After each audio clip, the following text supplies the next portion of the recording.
Okay, on to round 4, and we're playing against Sneaky McKee or Sneaky McY, whatever you prefer. Not sure what they're playing. Makes it even, generally makes things more interesting. But yeah, this is a good hand. We're on the play. We've got 3 Ponders and Brainstorm and a Snapmaster Mage. With all the ant flying around, I hope we aren't playing against somebody else with Cabal Therapy in their deck. Because I don't want to lose all my Ponders even. So I'm going to spend one now. Fetching a basic in case our opponent's playing a Wasteland deck. Miracles really doesn't like getting Wastelanded, so anything I can do to avoid that, I will do. Yeah, I think this is okay to keep. We have plenty of cantrips to find extra land. We want the top, we want the plow. We might even want the second Snapcaster Mage. So we want the plow because it's a unique effect that we don't have access to yet. And in lots of matchups it's very useful to have plow. Obviously against the ones we've played so far. Oh, right, okay. So yeah, we want plow. I'm quite glad we kept that now. So better. We're playing against the deck known as Nick Fit. So I'm just going to fetch and plow this Veteran Explorer whilst we have the opportunity to before they kill it somehow. Sacrifice it as part of the cost so we can't plow it. That was a misstep. I should have fetched Tundra there, but we're going to go ahead and plow this. So I should have fetched Tundra because, one, they likely aren't playing Wasteland in their deck. They have lots of mana-intensive spells, though it's Nick Fit, they can play whatever they want. Oh dear. Yeah, and so they also play Veteran Explorer, which means we want to keep our basics on our deck to fetch. Yeah, this is bad. So they're going to Cabal Therapy us and take our Brainstorm. Thankfully, they don't have a creature in play to get our Ponders. But yeah, they're naming Brainstorm is pretty standard there, so that's just luck and whatnot. But, oh, okay. Well, they're just going to destroy our hand. I think if we just kept up a mana, they likely would have named top. Well, there's a chance they would have named top. I suppose they would expect us to play it. But I think getting top into play is good. We are not out of this game yet. We have got Sensei's top in play, which is no weak card. But I think we're probably down. We're not the favourite for sure. We haven't got 4 cards in hand like our opponent does, and at the moment we have a very small amount of interaction for what they're doing. But we're not dead. We have a Terminus on top for any threats they might play, and another land, which is nice. Developing our mana is our first priority, really. We're paying for accent. Oh. Now they're playing Birthing Pod. I think I will force this if I find a Force of Will. Because it is... Okay, we don't. It's very, very annoying. That was a reason, I suppose, for playing Scalding Tornado. Sorry. Again. One moment. Let me get rid of this. Yeah. Okay. That's one reason for playing Scalding Tornado Island in my previous turn. Again, this deck is complicated. I make a lot of mistakes. Hopefully I notice most of them. Yeah. Okay, well I guess we hold... We have Terminus on top, so if they Birthing Pod something into something else, we can just get rid of them. The awkward case is where they play Explorer, because we do want the lands off of that. But I suppose if they Explorer into something, we can just snap plow whatever they Explorer into, so it's not the worst. I think 3 mana. Okay. So it's for like Teague? Teague would be annoying. Then we'd have to use our Snapcaster Mage. What are we getting? Okay, ooze. That's fine. So we can just Terminus that away. I could Snap Plow that, but I think Snapcaster is just such a flexible card that I don't want to burn it. And we have multiple Terminus. We do have to get rid of Scavenging Ooze now to turn our Snapcaster Mage back on. So we have got a spell snare on top of our deck to counter anything like Gaddock Teague. That's the main one I'm scared of, really. It costs 2. I guess something like Sylvan Library would be annoying. That's a card that Miracles doesn't like seeing. But I mean, I'm surprised they didn't play anything this turn. That's surprising. Strand, Snare, Terminus. Okay, well, I'm just going to draw this fetch land, and we can keep developing our mana. We can access Spell Snare if we want to by snapping back Brainstorm and drawing into it. And we have access to Terminus if we want it still. It's a nice position. Okay, well, as I mentioned, we don't want that to resolve, so I'm going to probably Snapcast a Brainstorm here, yeah. Let's just Snap Brainstorm and Spell Snare this.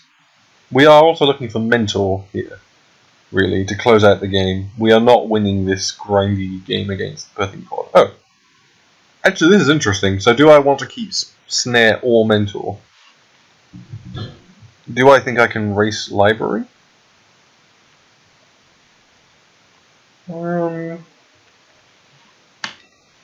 It might be a bit greedy. I think I'm just going to let Library resolve here.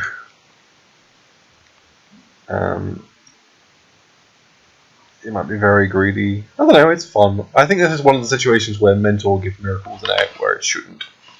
And I'm going to take advantage of that. I think I'm not favoured to win this game at the moment, even if Sylvan Library wasn't the card they cast. They have Birthing Pod in play, which I don't have an answer for in my deck, which means I have to kill them, or going long they will outvalue us. Sweet. So we found Counterspell, so yeah. I guess I'll flip top to play with Mentor. Oh, again? So I'd like to play Mentor with Counterspell up here, really.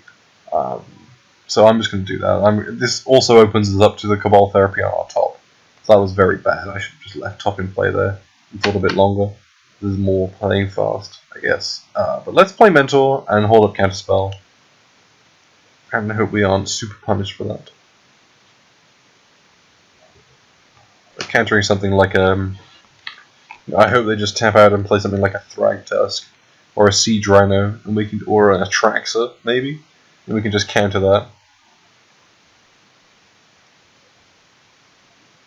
You know, efficiently make a monk, untap, play top, get the party started. I left Counterbalance on top of my deck because it just really is not useful. Okay, it's not useful. Vindicate is annoying. I'm going to counter this. They still have the mana to do something like cast Abrupt Decay or a 2-drop, which is frustrating. I wanted them to just try and get greedy and spend all their mana, but we're not going to do that. One thing Mentor does do is sort of stop my opponent from drawing extra cards with Library. Okay, Gaddock T. So that stops our Force of Wills and our Terminuses. Okay, well we drew Counterbalance, but I want to get Teague off the table before they get a chance to untap with Birthing Pod. I'm actually quite surprised they didn't sacrifice Teague to Therapy to take on top there. Maybe they're hoping we just don't find an answer to Teague? Yeah, well now we found the second top, and I think this is just going to be good enough. We're just going to be able to pressure our opponent so much that we don't deserve to win this game, I don't think, at this point. I've screwed up a couple of times, quite serious ways, that probably should cost us the game, but yeah, there we are. So yeah, we're just going to make some enormous creatures and attack. It might be the case that my opponent blocks, so I think it's unlikely they don't die, though I guess we're just hoping our opponent doesn't draw Pernicious Deed, which just wipes our board.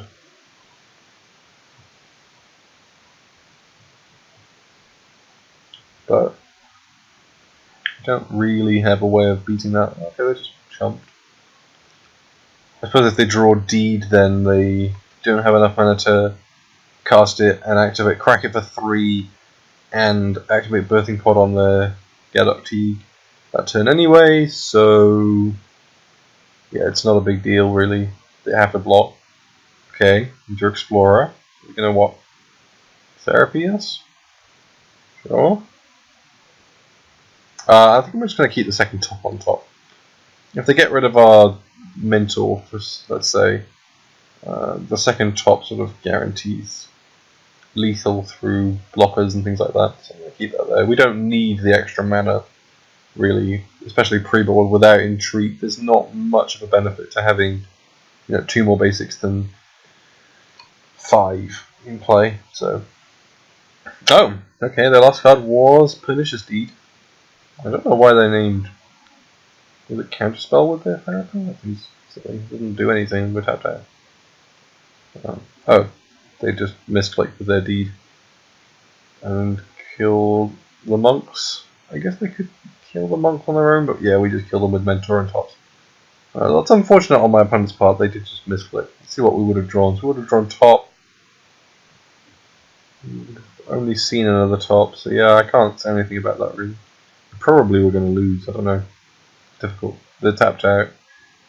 They have 0 cards in hand and they have 8 life. Anyway, we're going to bring in the wear tears for things like Pod and Sylvan Library. As I mentioned, Entreat is quite useful in grindy matchups, and this certainly counts, especially if they give us loads of mana off of Veteran Explorer. We can just Entreat for a huge amount end of turn. It isn't great if they have a deed in play, obviously, but you know we have answers to that in the form of Wear Tear and Explosives, and we can set that sort of kill up. Clique is nice as just a pressure card. Counterbalance is just so bad in the matchup that we want to have other mid-rangey cards in play. Stealing their big threat after they've ramped loads of mana is really important. So yeah, let's take out the Counterbalance. And I think I'd actually prefer the Spell Snare over the 4th Terminus. It's unlikely they have a bunch of creatures in play at the same time. Terminus is quite inefficient there, and Spell Snare is nice for countering things like, as we saw, Ooze, Teague, and Sylvan Library. So yeah, I think I'm good with this setup. It seems pretty good to me. They're not playing Sneak Attack, so I don't want Containment Priest. If they were playing Jund, I would be tempted to bring in Containment Priest, but we only saw Abzan colors, so yeah, I'm sticking with this. Okay, I mean this hand is a little clunky. We have the Entreat in our hand, which is not where it wants to be, but we have plenty of land and a Ponder and a Snapcaster Mage, which is nice. Okay, we drew a Mentor, which is an important card in the matchup. I think before it might have been a trickier matchup for Miracles, before we had Mentor. But Mentor gives this deck such an interesting angle of just being aggressive that you really want it. I think out of those 3 cards, yeah, we want the Force of Will. In case they try and do something unsavory on turn 2. We also protect our Brainstorm from their Cabal Therapy, if that's what they have. We already have a Mentor, and drawing a second one against a Therapy deck is pretty dangerous. I'm just going to play a basic island because I don't actually want to get rid of any of these cards if I'm forced to Brainstorm next turn. I don't want to fetch any of them away because I want to use the Brainstorm to set up Entreat later maybe. And I thought I was just playing a Deathrite Shaman, and that's okay. I'm not particularly worried about that. I might in fact Snapcaster Ponder next turn just so I can get use out of the Snapcaster. There is a downside to this in that I tap out into the potential therapy on my Brainstorm, but they haven't played therapy yet, or maybe they're waiting for me to tap out. But Snapcaster becomes pretty dead once Deathrite Shaman is active, unless I draw a Soul Splashes, or I could use it as pitch bait to force. But I like using my mana. I don't want to just run Mentor out into Abrupt Decay, or yeah, mainly Decay really. Yeah. So I like finding Top here. I like finding another land. Top is nice to have with these Mentors. The 3rd Mentor might be a bit excessive, so I put that after the fetch line onto my deck. Oh. Well, they have the therapy, so they're probably going to just main Brainstorm again. Yeah, okay, this is pretty horrendous for us. Now they're just going to steal our Mentors. It's a good job we found another one. I was getting worried about them being clunky, but it seems they're just going to... I would expect them to sack Therapy to Shaman to Therapy, rather. What are they doing? They're going to drain us or something before they sack it? I mean, that's fine. Makes sense. Green, what? They're playing Teague? Okay. I mean... yeah, I can't play Entreat or Force through Teague, so that makes sense.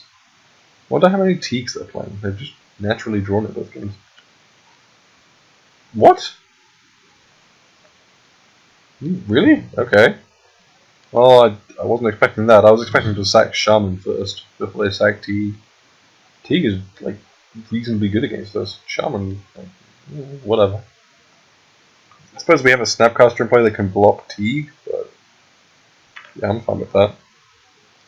So now I'm going to attack. I'm just going to play top and play a fetch land.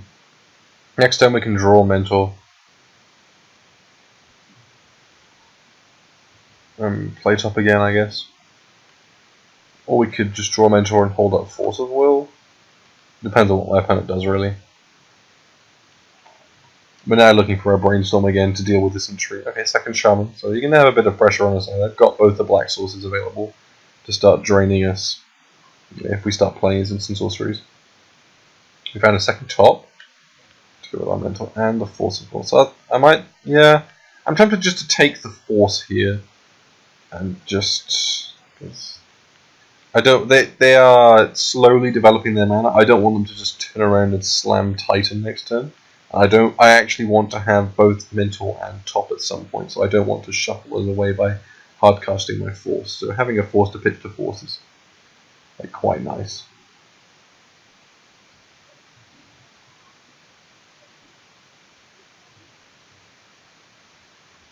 Just pass here. I'm not under enough pressure that it matters. Both Mentor and Entreat can race two Shamans from a long way behind, especially if they're using all their mana each turn essentially to drain us for 4 life. That's not going to be good enough. I suppose they can't even do that. We only have Brainstorm in the graveyard. So yeah, they're just going to eat Brainstorm in case we drew Snapcaster Mage, or are drawing Snapcaster Mage. I'm okay with that. I don't think I'd even flip top into Snapcaster to do that. Maybe. It's tempting. Like, Mental plus 2 tops is just so silly. So I think I'm going to draw the top here and just play that out, I guess. So now we have 2 tops available for our Mental, and we draw it probably next turn. I guess I could just draw Mental here. Path. Yeah. I want Mental so much that I just don't care. I'm just going to say no. I don't want the basic. We have enough mana to operate, I think. Yeah. I mean, there is the argument that we need more lands to make our Entreat better, but we can already make 3 Angels, and we're not doing that for a few turns yet, so I'm okay with this. So yeah, okay, let's just pass. Now, if I want to, I can just hardcast Force of Will on a larger threat to draw the Mentor first, so I can draw a Mentor. I don't need 2 tops to go with Mentor, really. We'll see. I just don't want them to. I have the answers to their cards are my Force of Will, but I don't want them to have something silly. I think this is actually worth countering. We'll see.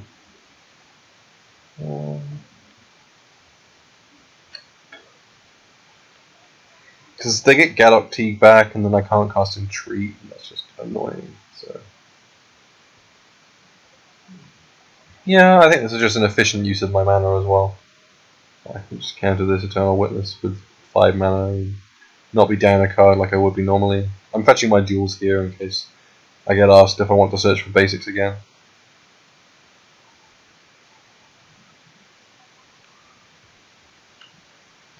So that's fine. So they can only drain us for 2 this turn. So now we can play Mentor and play top. And then we have Brainstorm. That was a really good draw, actually. Brainstorm was nuts. So now we have Brainstorm to put Entreat back. Or Brainstorm as a pitch card for Force of Will. It's pretty good. Though I think at this point, Mentor plus top plus Entreat beats any threat that they might have in their deck.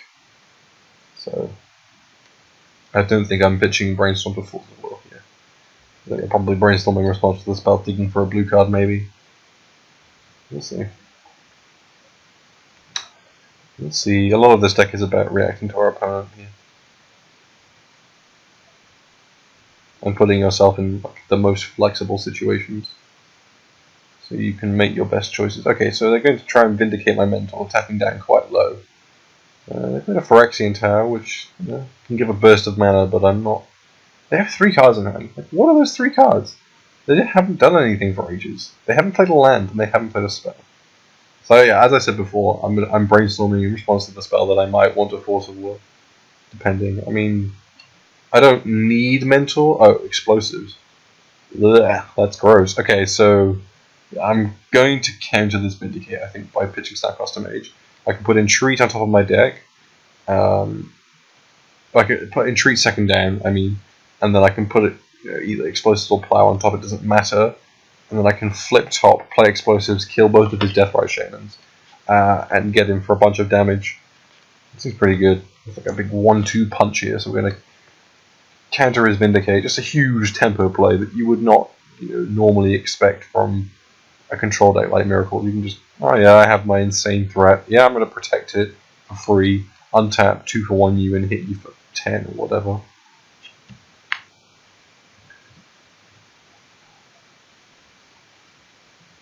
And then, well, it's even more than that, isn't it? Because I'll replay top after I've blown up his shaman. So it's 13 or something. 13. So he would go to 4. Yeah. So if he tries to activate Shaman to gain 2 life, it's not worth my time plowing 1. Like if I had exactly lethal here, and him gaining 2 life mattered, I could wait for him to exile the land here and then kill the other one in response with plow. Oh wait, sorry. Maybe my math is off. Oh, I'd only do 4 more. So what happened here? Oh wait, he's going to 6. 13. Yeah, maybe that did matter. Oops. I'm just playing awfully. Let's think about this. 4, 5, 6, 7, 8, 9, 10, 11, 12, 13, 14, 15, 16, 17. Yeah, I could have killed him. So I could have plowed the second shaman in response to the first one activating. And then, yeah. That was lame. Because I would have dealt 4 extra damage. Oh no, wait. He would have gained the 1 life off of the plow anyway. I should really think before I do all this though. Indeed, okay. But you can't kill Mentor? And I have Entreat on top anyway. I'm not going to counter this, so there's no point in me spinning my top. Yeah, so before he would have gained 1 life. He would be at 1. Which, it does matter. But I think this is probably a safer line.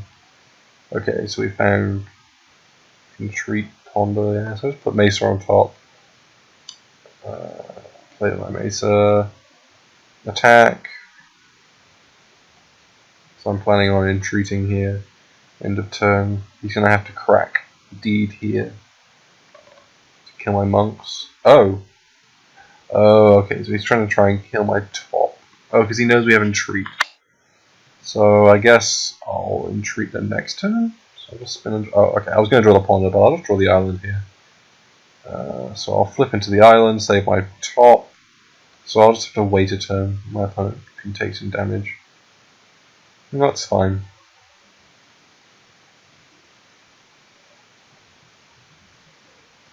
Like, what is in their hand?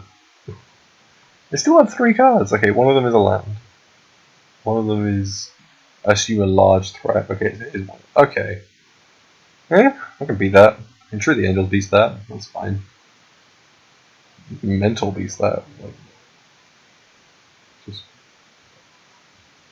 sure, that's fine. You can't attack with it, even if I didn't have Intrigue. Well, okay. So I'm not going to attack into that. So I'm planning on making 3 Angels end of turn here, if he doesn't play a Deed. He's got a land. Okay, so his last card is that a Deed? If the last card's Deed, then sure, that's moderately annoying, but we can just sort of force you to crack it with our Mentor.